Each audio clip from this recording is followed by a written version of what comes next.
Hello दोस्तों, आप सभी को जय मसीह की स्वागत किया जाता है एक और धमाकेदार नए वीडियो में। इस वीडियो को पूरा और लास्ट तक देखें। भैया आप लोगों से गुजारिश है 5 मिनट समय निकाल कर इस वीडियो को जरूर देखें, आपका जीवन बदल जाएगा। चलिए वीडियो को शुरू करते हैं। आज का टॉपिक है मसीह विरोधी सावधान, मैं आ रहा हूँ। प्रकाशित वाक्य 9 का 1 से 21 और 10 का 4 से 7। जब 5वें स्वर्गदूत ने तुरही फूंकी तो मैंने स्वर्ग से पृथ्वी पर एक तारा गिरता हुआ देखा और उसे अथाह कुंड की कुंजी दी गई। हालेलुया! क्या हुआ? वचन कह रहा है, जब 5वें स्वर्गदूत ने तुरही फूंकी तो मैंने स्वर्ग से पृथ्वी पर एक तारा गिरता हुआ देखा, उसे अथाह कुंड की कुंजी दी गई। वो कौन सा तारा था? उस तारे को गिरते हुए देखा जिसको अथाह कुंड की क्या कुंजी दी गई। उसने अथाह कुंड को खोला और कुंड में से बड़ी भट्ठी खासा धुआं उठा और कुंड के धुएं से सूर्य और वायु अंधकार में हो गए। हालेलुया! क्या हुआ? उसने अथाह कुंड को खोला और कुंड में से बड़ी भट्ठी का सा धुआं उठा और कुंड के धुएं से सूर्य और वायु अंधकारमय हो गए। सारा अंधेरा छा गया, वायु में और सूर्य में सब अंधेरा छा गया। उस धुएं में से पृथ्वी पर टिड्डियां निकली। उस धुएं से क्या निकली? पृथ्वी पर टिड्डियां निकली और उन्हें पृथ्वी के बिच्छुओं की सी शक्ति दी गई। वो टिड्डियां जो निकली थीं, उनको शक्ति कैसी दी गई थी? जितनी बिच्छुओं को शक्ति दी गई थी। उनसे कहा गया कि ना पृथ्वी की घास को, ना किसी हरियाली को, ना किसी पेड़ को हानि पहुंचाएं, केवल उन मनुष्यों को हानि पहुंचाएं जिनके माथे पर परमेश्वर की मुहर नहीं है। हालेलुया! उनसे क्या कहा गया कि वो किसी घास को हानि ना पहुंचाएं, किसी हरियाली को हानि ना पहुंचाएं, किसी पेड़ को हानि ना पहुंचाएं, ना किसी पार्क को हानि पहुंचाएं, केवल उन मनुष्यों को हानि पहुंचाएं जिनके माथे पर परमेश्वर की मुहर नहीं लगी है। हालेलुया! सो मेरे प्रिय भाई बहनों, परमेश्वर के वचनों को जानो, परमेश्वर की बुलाहट को पहचानो, ताकि आप इस आने वाले समय में रैप्चर आएगा उसमें आप बच सको। और आगे क्या लिखा है? उन्होंने लोगों को मार डालने का तो नहीं, पर 5 महीने तक पीड़ा देने का अधिकार दिया गया। और उनकी पीड़ा ऐसी थी जैसे बिच्छू के डंक मारने से मनुष्य को होती है। हालेलुया! उनको क्या आदेश दिया गया था? उनको ये आदेश दिया गया था कि 5 महीने तक वो डंक मारे, वो 5 महीने तक पीड़ा उनको हो। जैसे बिच्छू का डंक मारने से दर्द होता है, वैसे ही उनको शक्ति सामर्थ्य दी गई कि 5 महीने तक डंक मारने से उनको पीड़ा लगातार होती रहे। हालेलुया! उन दिनों में मनुष्य मृत्यु को ढूंढेंगे और ना पाएंगे और मरने की लालसा रखेंगे और मृत्यु उनसे भागेगी। हालेलुया! वो दिन कैसे होंगे? मृत्यु भी मांगने पर ना मिलेगी और पीड़ा, इतनी पीड़ा होगी, वो मृत्यु की लालसा रखेंगे फिर भी मृत्यु नहीं मिलेगी। हालेलुया! उन टिड्डियों के आकार लड़ाई के लिए तैयार किए हुए घोड़ों जैसे थे और उनके सिरों पर मानो सोने के मुकुट थे और उनके मुंह मनुष्यों के जैसे थे। हालेलुया! उन टिड्डियों के आकार लड़ाई के लिए तैयार घोड़ों जैसे थे। उनके आकार कैसे थे? उनका मुख घोड़ों जैसा था और इनके सिरों पर सोने के मुकुट थे। उनके मुंह मनुष्यों के जैसे थे। उनके सिरों पर मुकुट भी थे। उनके मुंह कैसे थे? उन टिड्डियों के मनुष्यों के जैसे थे। उनके बाल स्त्रियों के जैसे और दांत सिंहों के जैसे थे। बाल स्त्रियों के जैसे लंबे लंबे थे मेरे प्रिय भाई बहनों, और उनके दांत सिंहों के जैसे थे। इतने बड़े बड़े दांत थे कि मानो वो अगर आप समीप आए तो समूचा ही निगल जाएंगे। हालेलुया! वो लोहे की सी झिलम पहने हुए थे।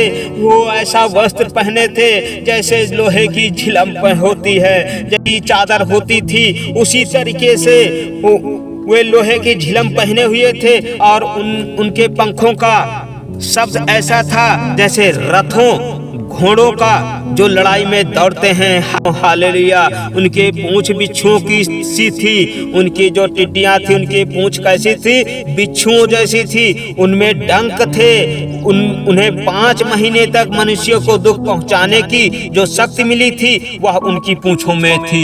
हालेलुया, वो 5 महीने तक मनुष्यों को हानि पहुंचाने, दर्द पहुंचाने, पीड़ा पहुंचाने की शक्ति, सामर्थ्य थी, और वो किसमें थी? उनके पूंछों में थी।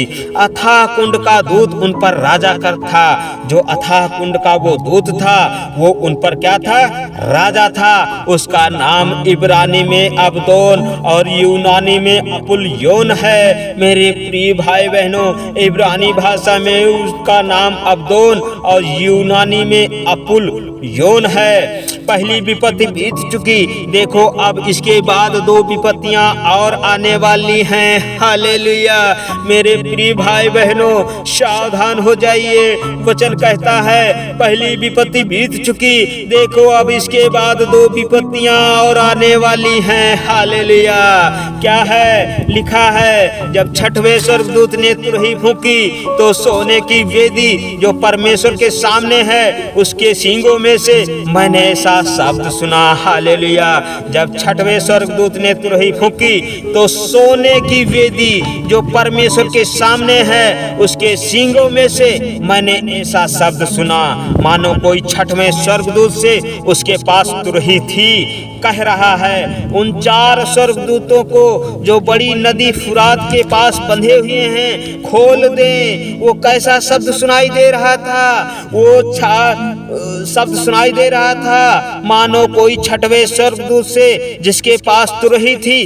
कह रहा है उन 4 स्वर्गदूतों को जो बड़ी नदी फुरात के पास बंधे हुए हैं खोल दें। हालेलुया, वे चारों दूत खोल दिए गए जो उस घड़ी और दिन और महीने और वर्ष के लिए मनुष्यों की 1/3 के मार डालने को तैयार किए गए। हालेलुया, वो 4 जो स्वर्गदूत थे वो बंधे हुए थे वो खोल दिए गए। हालेलुया, उनकी फौज के सवारों की गिनती 20 करोड़ थी। उनके साथ जो फौजों की संख्या थी वो कितनी थी मेरे प्रिय? कितनी थी? 20 करोड़ थी। मैंने उनकी गिनती सुनी। मुझे इस दर्शन में घोड़े और उनके ऐसे सवार दिखाई दिए जिनके झिल में आग और धूम्रकांत और गंधक की सी थी, और उन घोड़ों के सिर सिंहों के सिरों के समान थे, और उनके मुंह से आग, धुआं और गंधक निकलते थे। हालेलुया, मुझे इस दर्शन में घोड़े और उनके ऐसे सवार दिखाई दिए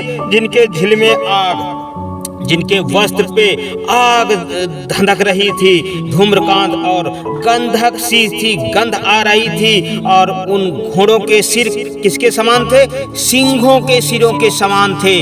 उनके मुख से आग, धुआं और गंधक निकल रही थी। हालेलुया, इन तीनों महामारियों अर्थात आग और धुएं और गंधक से जो उनके मुंह से निकलते थे मनुष्यों की 1/3 मार डाली गई। वो सब इनके द्वारा मनुष्य जो पृथ्वी पर के थे वो 1/3 मार डाले गए, क्योंकि उन घोड़ों की सामर्थ उनके मुंह और उनकी पूंछों में थी, इसलिए कि उनकी पूंछें सौंपी जैसी थी, इसलिए कि उनके पूंछें सांपों जैसी थीं और उन पूंछों के सिर भी थे और इन्हीं से वे पीड़ा पहुंचाते थे। हालेलुया, उनके पूंछें कैसे थी? सांपों जैसी थी और उनके सिर भी थे, इन्हीं से मनुष्यों को वो पीड़ा पहुंचाते थे। बाकी मनुष्यों ने जो उन महामारियों से नहीं मरे थे, इन पीड़ाओं से नहीं मरे थे, फिर भी उन्होंने अपने हाथों के कामों से मान ना फिराया कि दुष्ट आत्माओं की और सोने और चांदी और पीतल और पत्थर और काठ की मूर्तियों की पूजा ना करें जो ना देख ना सुन ना चल सकती हैं। हालेलुया, फिर भी जो बचे हुए मनुष्य उनकी पूजा करना बंद नहीं किया। हालेलुया, और जो खून और टोना और व्यभिचार और चोरी उन्होंने की थी उनसे मन ना फिराया। हालेलुया, अपने सारे बुरे कामों से फिर भी मन ना फिराया। हे मेरे प्रिय भाई बहनों, सो इन वचनों के द्वारा मैं आपको बताना चाहता हूँ, आप लोग मन फिरा लीजिए, प्रभु के समीप आइए, प्रभु के वचनों पे चलिए और ये जो भी वचन है इन वचनों को फॉलो करिए, सो इन पीड़ाओं से आप बच सकते हैं, रैप्चर में आप उठाए जा सकते हैं। सो दोस्तों, आज की वीडियो में बस इतना ही। फिर मिलते हैं एक और नए धमाकेदार वीडियो के साथ। तब तक आप सभी को जय मसीह की। God bless you.